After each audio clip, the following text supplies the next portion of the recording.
Mateus capítulo 6, abramos juntos a palavra do Senhor no Evangelho de Mateus, capítulo 6, a partir do versículo de número 9.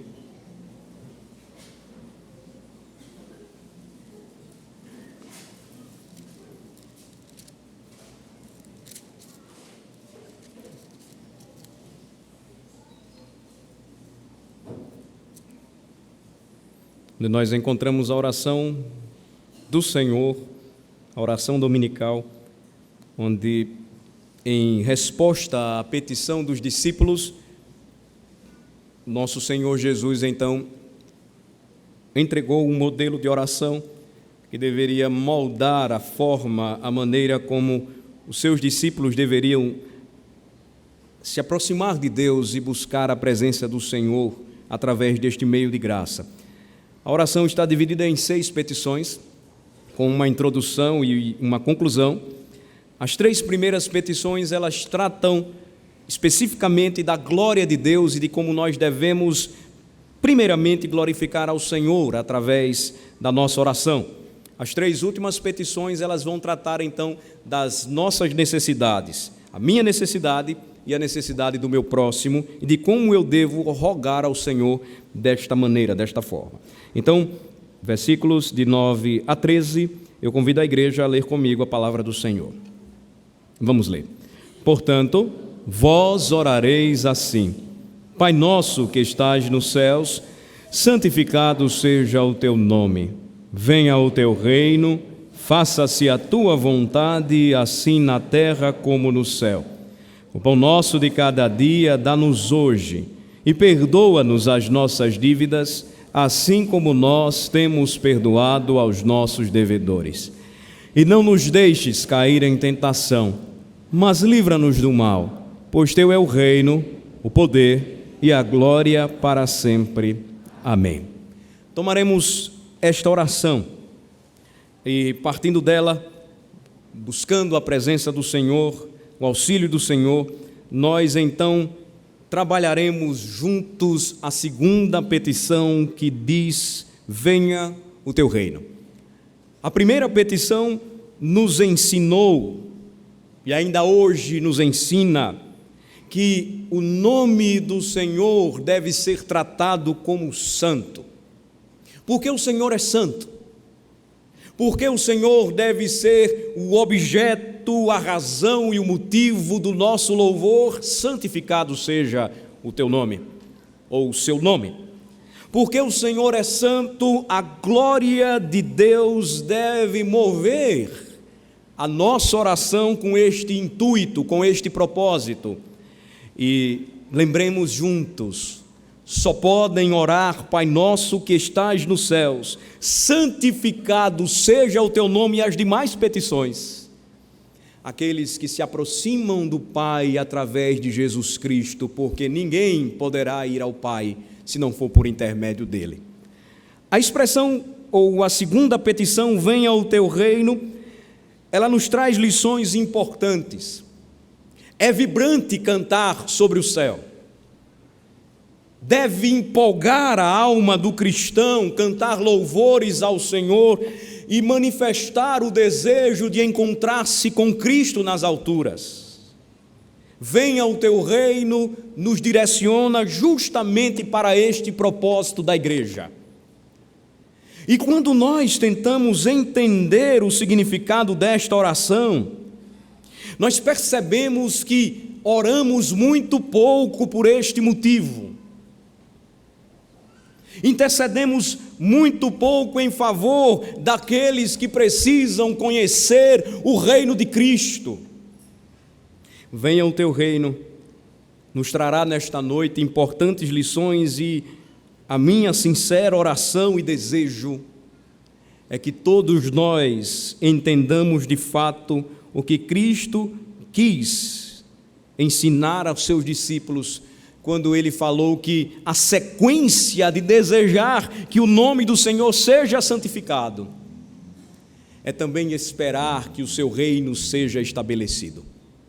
Nós seguiremos a mesma ordem, a mesma orientação na mensagem anterior, nós utilizamos o nosso breve catecismo como esboço e eu vou fazer o mesmo para nos direcionar. Porque quando nós oramos esta segunda petição, nós aprendemos muitas coisas. E o esboço do nosso breve catecismo é muito útil. E me permitam ler aqui para vocês o que ele diz. Quando nós oramos a segunda petição da oração do Senhor, o que devemos entender, compreender? A segunda petição, que é: venha o teu reino, nos ensina que devemos pedir que o reino de Satanás seja destruído e que o reino da graça seja apressado, que nós e os outros a este reino, sejamos guiados e nele guardados, e que cedo venha o reino da glória de Cristo. A palavra reino, meus irmãos e irmãs, nas Escrituras Sagradas tem um sentido duplo, o que nesta petição também nós aprendemos.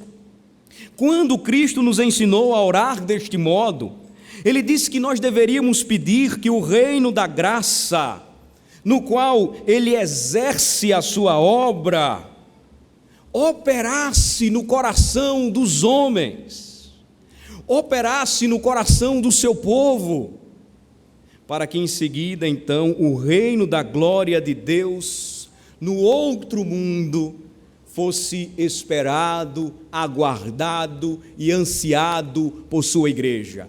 Então, o primeiro sentido da expressão reino aponta para o segundo. Se o reino de Cristo não vier e tomar posse dos corações dos homens, se o reino de Cristo não for conquistando, transformando e convertendo o coração do povo, jamais a igreja desejará o retorno de seu Senhor e Salvador. Então o Senhor Jesus Cristo nos traz esta importante lição. E venha o teu reino, nos dá uma compreensão deste reino da graça de Deus, pelo qual nós devemos suplicar e que tenha livre curso neste mundo para que o seu nome seja santificado. E quando isto acontecer, meus queridos irmãos e irmãs, inevitavelmente o reino de Satanás será destruído. O reino de Satanás será derrubado. O reino de Satanás será esmagado. E é justamente isto que a Escritura nos ensina. Por exemplo, vamos para Mateus, ou já estamos em Mateus, vamos para o capítulo 12 deste Evangelho, e notem a explicação dada pelo nosso Senhor Jesus aos fariseus, quando eles disseram que o Senhor estava expulsando demônios pelo poder de Satanás. Em Mateus 12, do versículo 25 em diante, até o versículo 28, notem bem o que o Senhor Jesus Cristo disse àqueles homens. No versículo 24, quando os fariseus ouviram a admiração do povo, porque curou o Senhor um homem endemoniado, eles murmuraram, no versículo 24, e disseram: este não expele demônios, senão pelo poder de Belzebu, maioral dos demônios. Belzebu, ou Baal-zebu, era uma expressão zombatória, era uma expressão de desprezo ao demônio ou ao diabo, dada pelos judeus, que o chamava o Senhor das moscas. E olhem, eles estavam dizendo que Jesus expulsava demônios pelo poder do maioral dos demônios. Qual a resposta dada por Cristo? Versículo 25. Jesus, porém, conhecendo-lhes os pensamentos, disse: todo o reino dividido contra si mesmo ficará deserto, e toda a cidade ou casa dividida contra si mesma não subsistirá. Se Satanás espelha a Satanás, dividido está contra si mesmo, como, pois, subsistirá, se sustentará o seu reino? E se eu expulso demônios por Belzebu, por quem os expulsam vossos filhos? Eles também faziam isso. Por isso, eles mesmos serão os vossos juízes. Agora vamos ler juntos o versículo 28. Percebam a expressão de Cristo quando fala a respeito da sua obra e de seu ministério, que quando pregou o evangelho, os demônios se submetiam e corriam da sua presença. Versículo 28, vamos ler? Se, porém, eu expulso demônios pelo Espírito de Deus, certamente é chegado o reino de Deus sobre vós. Venha o teu reino. É a oração que a igreja deve fazer, crendo que com a chegada de Cristo, o reino de Satanás será subjugado, destruído, primeiramente nos corações. O seu reino é parasita, o seu reino suga aquilo que não lhe pertence, o seu reino escraviza os corações, mas quando o evangelho pregado anuncia a Cristo, Satanás então começa a cair, o seu reino começa a ser destruído e Cristo ocupa o lugar que lhe é de direito dos corações dos pecadores. Que expressão bonita dada por Jesus. Se, porém, eu expulso demônios pelo Espírito de Deus, certamente é fato que é chegado o reino de Deus sobre vós. O reino de Satanás, meus irmãos, é tudo no universo inteiro que é contrário à vontade de Deus. O trono de Satanás, ou o trono de seu reino, está no coração de todos os homens que por natureza pecaram, que por natureza se rebelaram contra o Senhor e contra o seu ungido, que segundo a descrição do Salmo 2 disseram: por que devemos nos submeter ao Senhor e ao seu Cristo? Vamos romper as nossas algemas, nós não queremos parte com Ele. O reino de Satanás só pode ser destruído pela obra de Cristo, o Filho de Deus, porque Ele veio com esta finalidade: destroçar, esmagar, despedaçar o reino parasita de Satanás. Há uma expressão bonita na palavra de Deus sobre este tema e que eu preciso mostrar a vocês porque fundamenta esta verdade de que com Cristo o reino de Deus chega sobre o seu povo e então, por consequência, o diabo corre e foge. Vejam 1 João capítulo 3, versículo 8. Vamos examinar a Escritura juntos.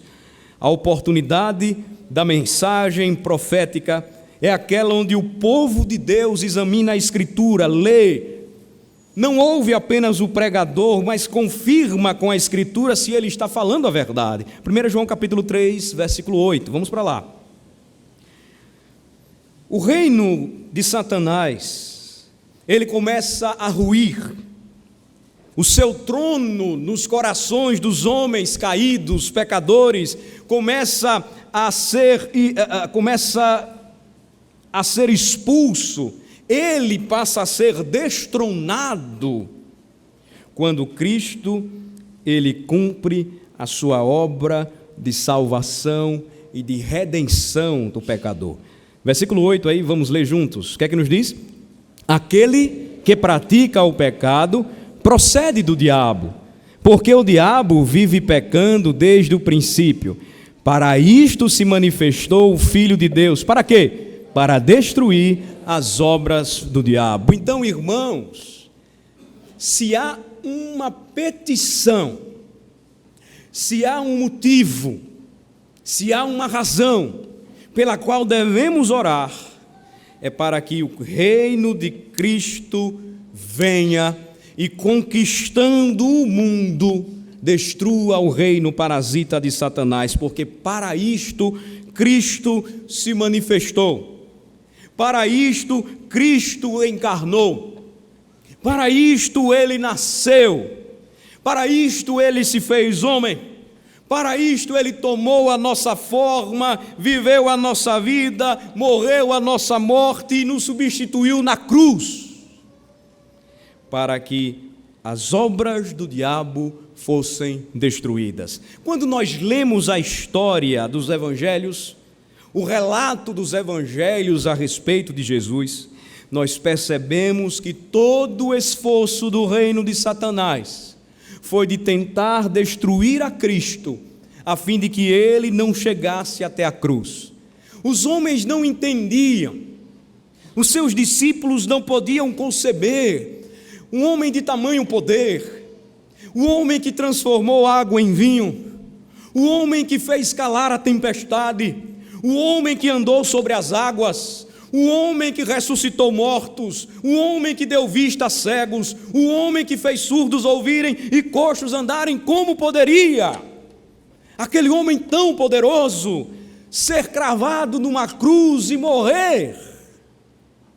Mas aquilo que os homens não compreendiam e que as profecias tanto falaram a respeito, Satanás sabia muito bem, e ele tentou de todas as maneiras evitar que Cristo chegasse até a cruz, porque quando ele se manifestou, ele veio para destruir as obras do diabo.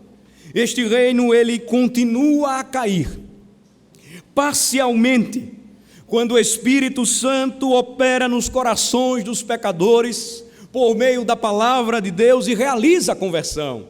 Às vezes, nós nos confundimos com os supostos milagres dos nossos tempos, objeto de notícias, objeto de pesquisas, objeto de avaliações médicas.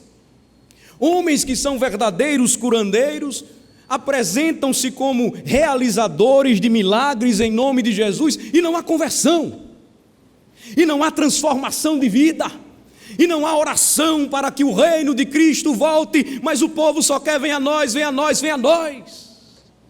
Quando na realidade o maior milagre realizado neste mundo é aquele quando um pecador, lambendo o pó, arrependido de seus pecados, clamando por misericórdia, aceita Cristo. É justamente aí que o reino de Satanás, ele cai. Mas quando ele continua a enganar, a oferecer através dos falsos lábios dos falsos pastores as promessas de riqueza, de prosperidade, de triunfo, de vitória neste mundo, os corações continuam sem transformação, a mensagem da cruz não é pregada, não há verdadeira conversão, e o reino do diabo continua imperioso.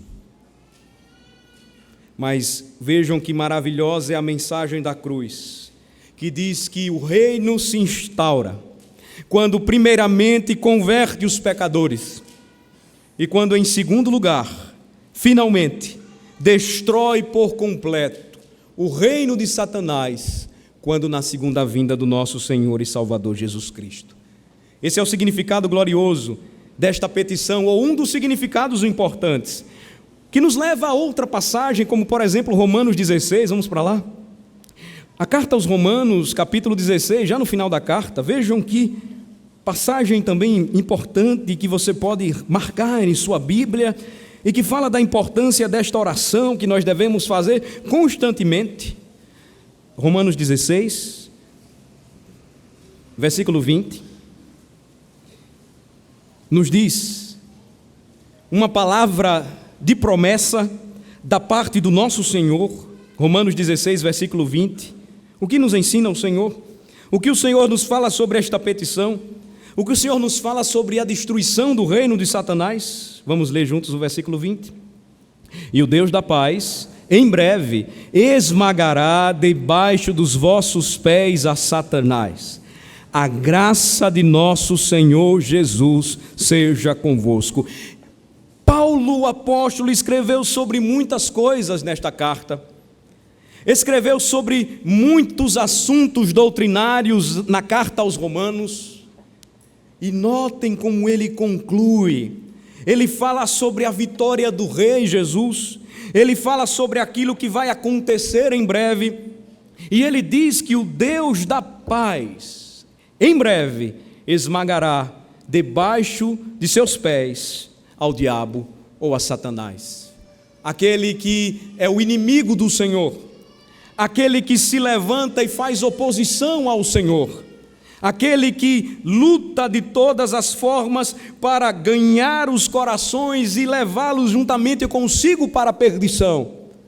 A promessa da palavra de Deus dada para o seu povo é que o Deus da paz, em breve, completará a destruição das obras do diabo, quando Cristo voltar a segunda vez. E por isso, irmãos, devemos orar, devemos clamar, devemos suplicar ao nosso Senhor: venha o teu reino, venha, Senhor, o teu reino. Mas também quando nós oramos e utilizamos esta expressão, entendendo o que a Bíblia diz sobre reino e sobre a volta de Cristo, pedimos que o reino da graça, ele seja fortalecido e estabelecido na terra. Nós pedimos também que o retorno do nosso Senhor e Salvador Jesus Cristo, ele seja apressado. É um tema bíblico e que nós precisamos entender muito bem. Muitas vezes, porque cremos na soberania divina, nós acreditamos que não precisamos fazer mais nada. Mas a Escritura nos diz que quando um povo é chamado, quando um povo que se chama pelo nome do Senhor é redimido, e eu me refiro a nós, a igreja, nós somos chamados para trabalhar. Nós somos chamados para proclamar as virtudes daquele que nos chamou das trevas para a sua maravilhosa luz. E o que isso tem a ver com a petição venha o teu reino? Aquilo que, por exemplo, nós encontramos em passagens como 2 Tessalonicenses 3, de 1 a 5. Vamos para lá? 2 Tessalonicenses 3, de 1 a 5. Vejam comigo. São passagens importantíssimas, irmãos, e que fortalecem a nossa fé. Na segunda carta de Paulo aos Tessalonicenses, no capítulo 3, versículos de 1 a 5, notem o que Paulo pede para aqueles irmãos. Ele não pede uma vida mansa nesta terra, ele não pede aquilo que muitos estão aprendendo a orar de maneira equivocada, pensando em seus próprios interesses. Mas o que é que ele pede? O que é que ele coloca como prioridade para a sua vida e para a sua missão? Segundo aos Tessalonicenses 3, a partir do versículo 1, eu peço aos irmãos que acompanhem, a leitura diz assim: finalmente, irmãos, orai por nós, para que a palavra do Senhor se propague e seja glorificada, como também está acontecendo entre vós, e para que sejamos livres dos homens perversos e maus, porque a fé não é de todos. Então ele fala a respeito de uma batalha, é o reino de Cristo contra o reino de trevas. Todavia, o Senhor é fiel, Ele vos confirmará e guardará do maligno. Nós também temos confiança em vós no Senhor, de que não só estáis praticando as coisas que vos ordenamos, como também continuareis a fazê-las. Ora, o Senhor conduz ao vosso coração o amor de Deus e a constância de Cristo. Um coração alcançado, convertido, regenerado, que pertence ao Senhor, é aquele que constantemente ora para que o Senhor fortaleça o seu povo, para que o seu reino seja estabelecido na terra, para que o Senhor retorne e encontre o seu povo fiel. Percebam que, uma vez unidos a Cristo, meus irmãos, uma vez tendo comunhão com Ele, é impossível que participemos apenas das bênçãos. Nós também devemos participar de seus sofrimentos. Uma vez que participamos das coisas boas da vida cristã, devemos entender que até mesmo as coisas ruins cooperam para o nosso bem. E que a luta que nós travamos contra o nosso inimigo, o inimigo das nossas almas, o maligno, ela não será em vão, porque o Senhor, que é fiel, confirmará e guardará cada um dos seus filhos. Ele os protegerá. Ele não permitirá que eles sejam tomados e engolidos pelo diabo. Eles poderão até sofrer o fio da espada, ou passar pelo fio da espada, Eles poderão até sofrer todo tipo de pressão, perseguição, tortura e até mesmo a morte nesta terra. Mas a promessa dada pelo Senhor é que este povo não deve temer aquele que pode matar o corpo, mas jamais poderá matar a alma. O reino da graça deve fortalecer o seu povo e ser estabelecido na terra. Devemos orar por isso. E por fim, devemos pedir que Cristo volte. Enquanto marchamos, devemos rogar que o seu retorno seja apressado. Enquanto trabalhamos, devemos rogar que o nosso Senhor venha e nos redima.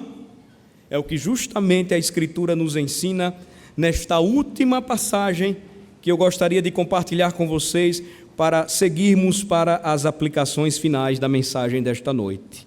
Em 2 de Pedro, capítulo 3, a partir do versículo 11. O que lemos? Eu gostaria que lêssemos juntos.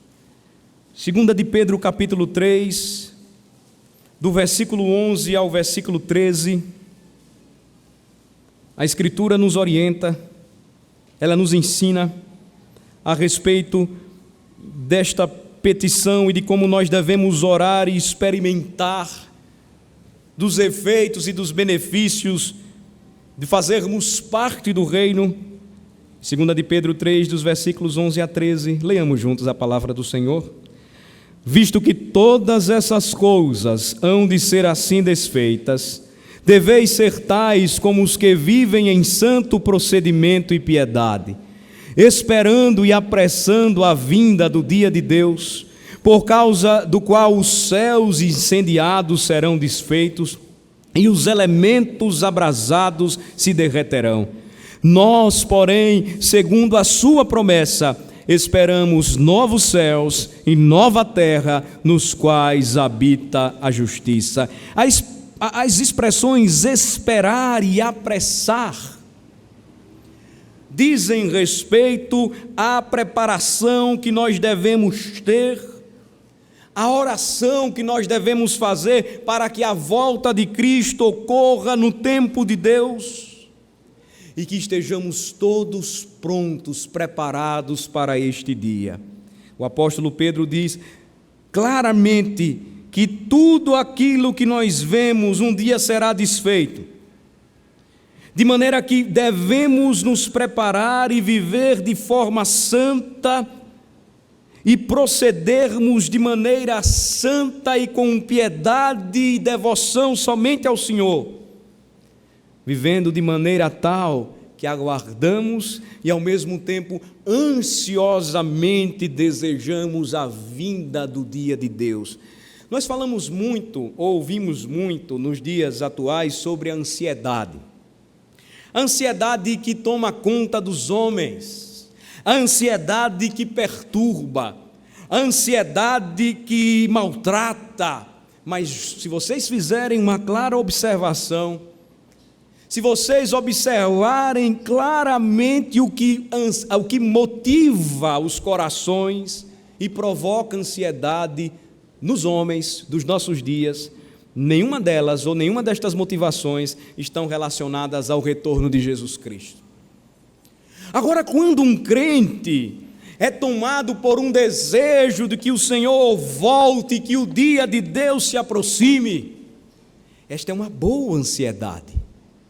É um desejo, um sentimento espiritualmente abençoador, porque não vai permitir que o nosso coração se enterre de maneira tal nesta terra, que nos esqueçamos do fim principal pelo qual nós fomos criados, a glória de Deus e o eterno gozo, plena satisfação nele.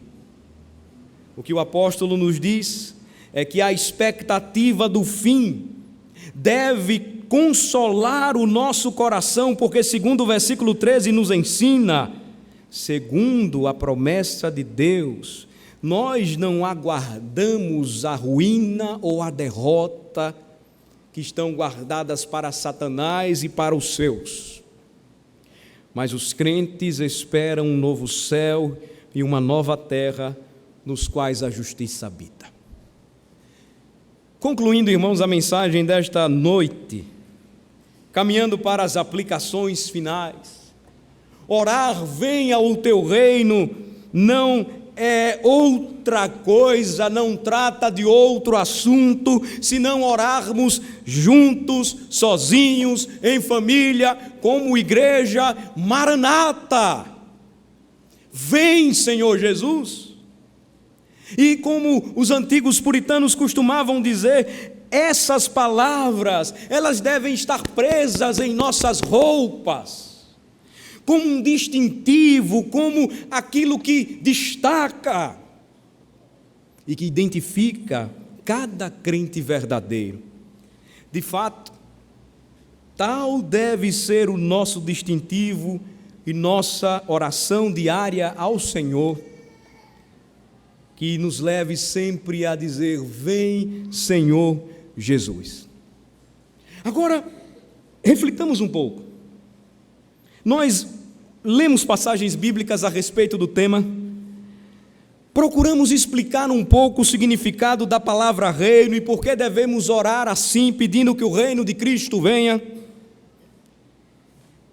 E as perguntas que precisam ser feitas nesta noite são estas: como podemos ter certeza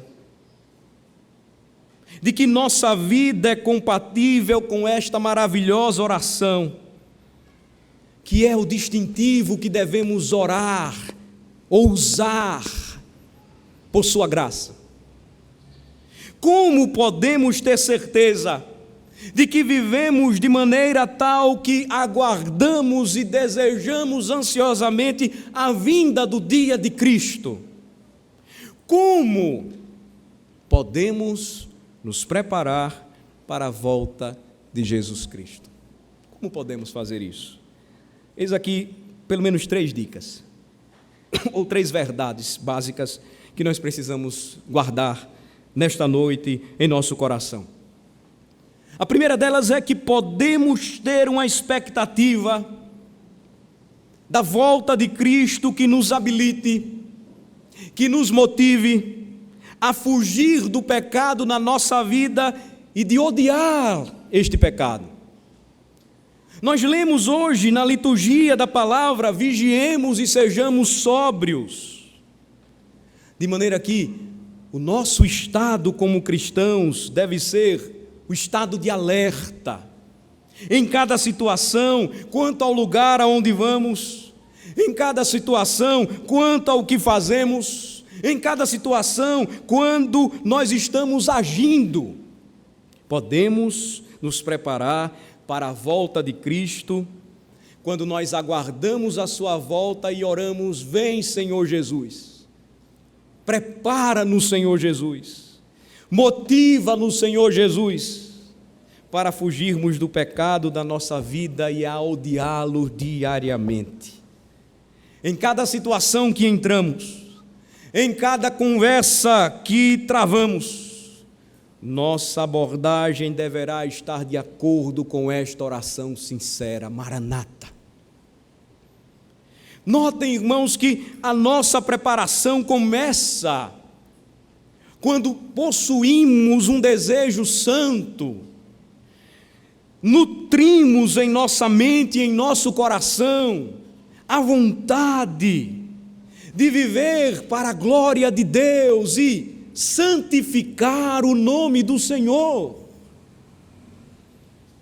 Jamais entenderemos isto à parte de Cristo. Jamais entenderemos isto se não formos vigilantes e sóbrios, porque os das trevas é que se embriagam em seus próprios pecados e morrem. Jamais entenderemos o significado destas palavras se para onde vamos, se o que fazemos, se a maneira como nós agimos, se em cada situação onde nos encontramos, o objetivo não seja glorificar a Deus através de uma vida de santidade.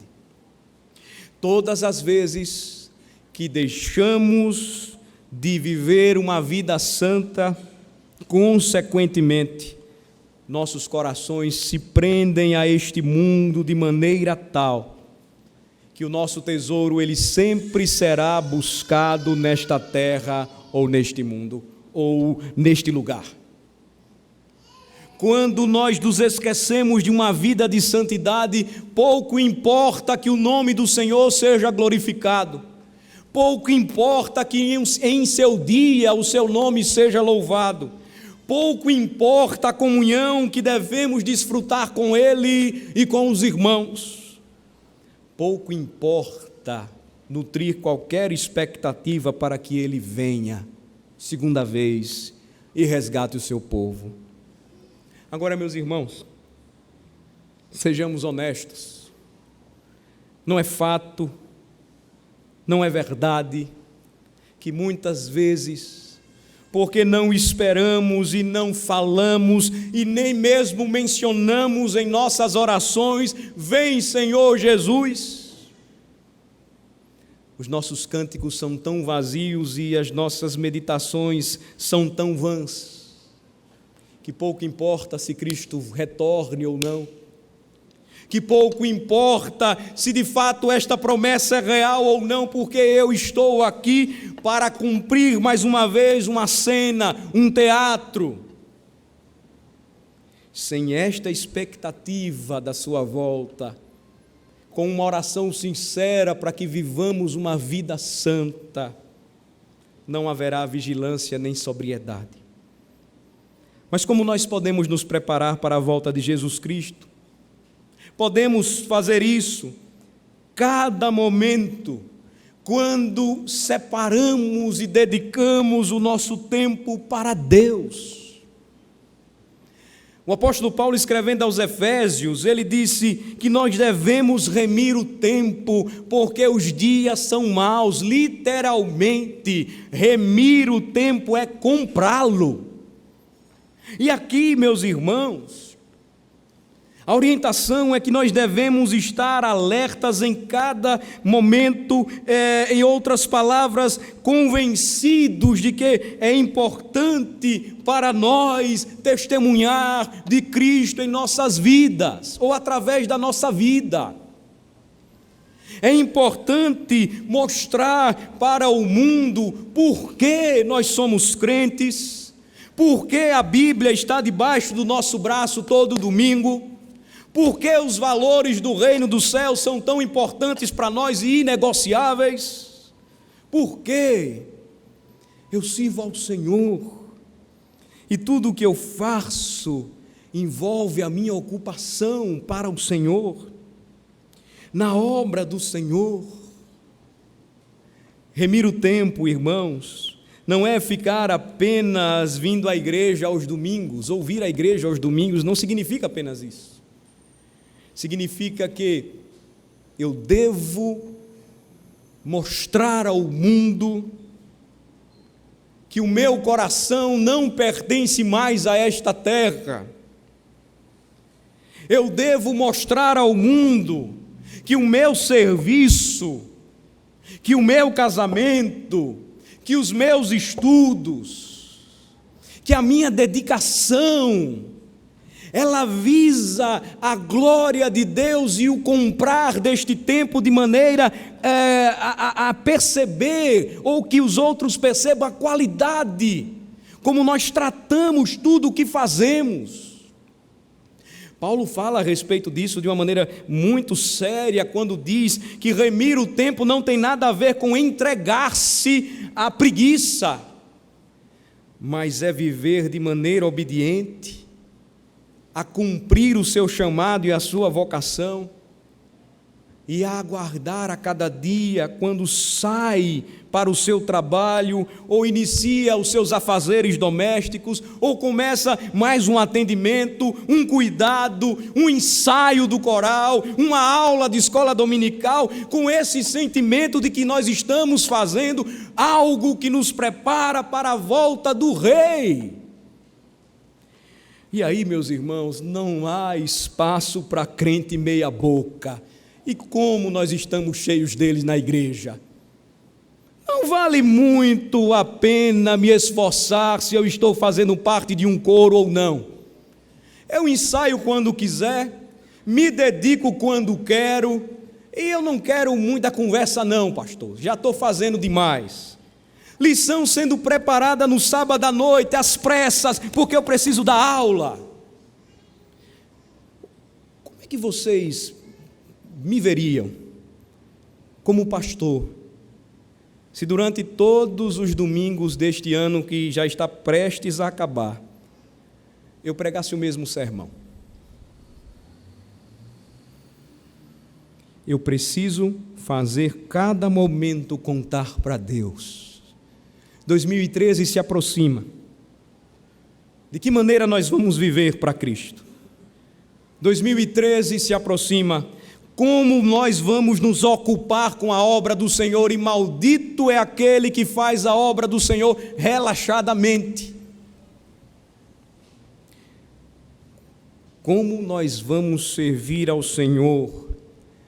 Envolve de maneira muito importante esta petição. Os oficiais da igreja devem ser exemplares, não porque são melhores, mas porque devem animar a igreja do Senhor para que, seguindo o seu exemplo, se espelhe em Cristo.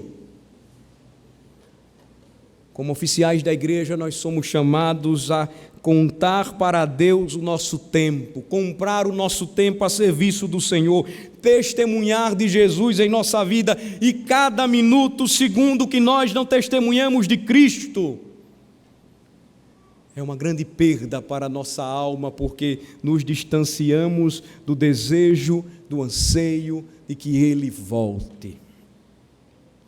Sabe por que muitas vezes nós não estamos interessados em que Jesus retorne ou volte logo? Porque o tempo que nós estamos remindo não é para Deus, é para a gente. Os interesses com os quais lidamos não é para o Senhor, é para o nosso ventre. Faz toda a diferença, irmãos, quando nós encaramos o que fazemos para o Senhor e quando nós fazemos para nós mesmos.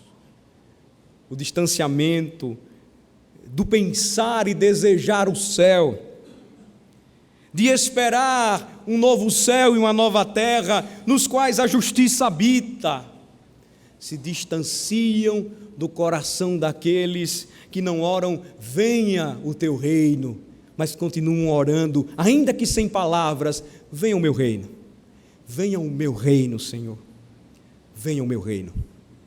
Podemos fazer cada momento contar para Deus, irmãos, e se estivermos ocupados com a obra do Senhor, tenhamos plena certeza, tenhamos convicção que na verdade estaremos orando com a nossa vida, vem Senhor Jesus, vem. Terceiro e último lugar, como podemos nos preparar para a volta de Jesus Cristo? Podemos fazer isso demonstrando através ou por meio do nosso relacionamento com Ele, o nosso interesse pelo próximo. Quando nós fazemos isso, nós entendemos que não estamos aqui para nos servir a nós mesmos ou para nos autosservir.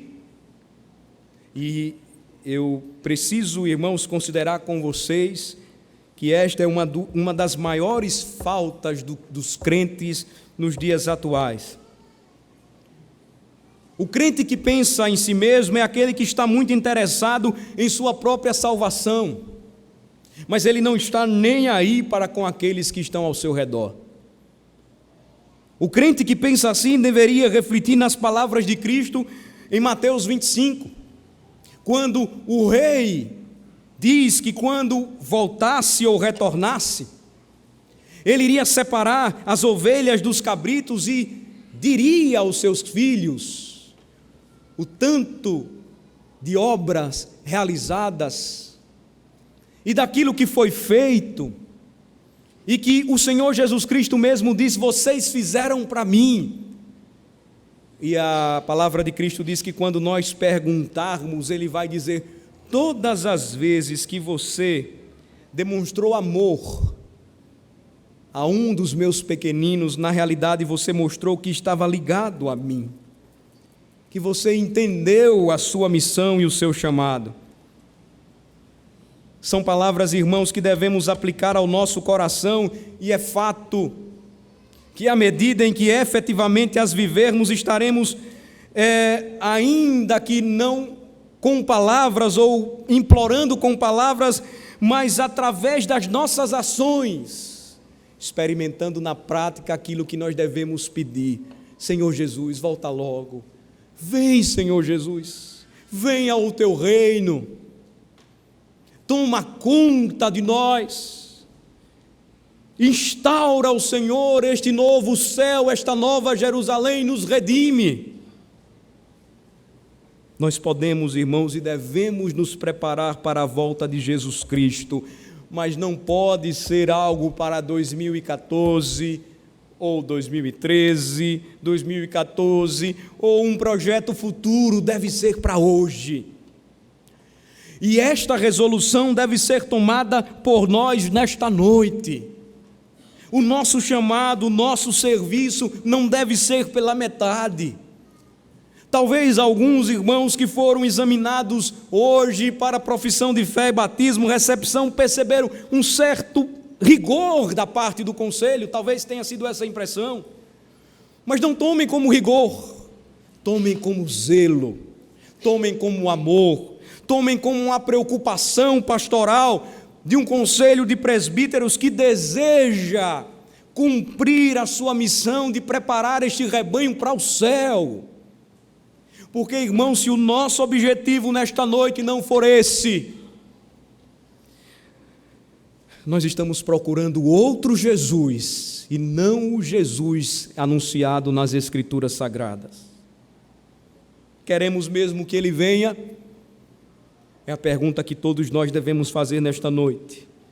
Nosso desejo de que Ele venha está tão firmemente implantado em nosso coração, como uma marca distintiva em nosso corpo, onde as pessoas olham que nosso combustível, nosso alimento espiritual é desejar e estar pronto para Ele. É isso que queremos. A minha oração nesta noite é que possa ser assim. A minha oração nesta noite é que todos assumam um compromisso real com Cristo, que desejem o seu retorno, que cantem com fervor da alma e não através de lábios vazios, mas que seja um sentimento real e verdadeiro. Que o nosso compromisso não seja com o pastor, não seja com o conselho, não seja com o regente, não seja com o professor de escola dominical, não seja com o patrão, mas seja primeiramente com Cristo. Porque quando entendermos o significado desta petição, nós vamos perceber o significado de ansiosamente esperar aquele dia glorioso. Oh, como a Escritura descreve, Cristo vindo sobre as nuvens, com os seus anjos na glória, a igreja subindo e se encontrando com Ele. Que possa ser assim, irmãos, e que possamos orar com fé. Maranata, ora vem, Senhor Jesus. Oremos ao Senhor. Ó Deus, nosso Pai,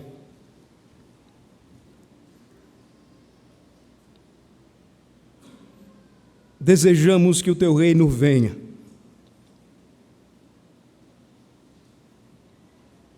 Reconhecemos que não temos nos preparado para a volta de Jesus Cristo como deveríamos fazê-lo. Porque, Senhor, muitas vezes a expectativa que nós nutrimos, ela se mistura com o nosso coração preso a este mundo e cheio de amores por este mundo e cheio de pecados praticados neste mundo. Ó Senhor, ajuda-nos a usarmos, por Sua graça, esta marca distintiva, o Maranata, o desejo pela volta de Cristo, de maneira tal que a nossa vida seja um testemunho de santidade, de compromisso com o Senhor, não de relaxamento, mas de dedicação. Ó Senhor, como nós precisamos disto. Perdoa-nos, Senhor, quando não temos comprado corretamente o nosso tempo e dedicado para o Senhor. Os dias são maus e nós temos remido o nosso tempo de maneira tão leviana. Temos nos preocupado com os nossos próprios interesses. Temos gastado muito tempo com o computador, com a televisão, com o futebol, com conversações vãs, com coisas que não edificam. Ó Senhor, como necessitamos de sabedoria do alto para dedicarmos o nosso tempo para o Senhor. Perdoa-nos quando em nosso trabalho nós temos pecado e, sendo dominados pela preguiça, nós não temos demonstrado que, porque somos cristãos, o nosso testemunho deve marcar a nossa vida, de maneira que os homens procurem entender e saber porque somos diferentes. Ó Senhor, ajuda-nos a entendermos que o Teu reino deve ser objeto da nossa oração e o nosso desejo deve ser que este reino venha.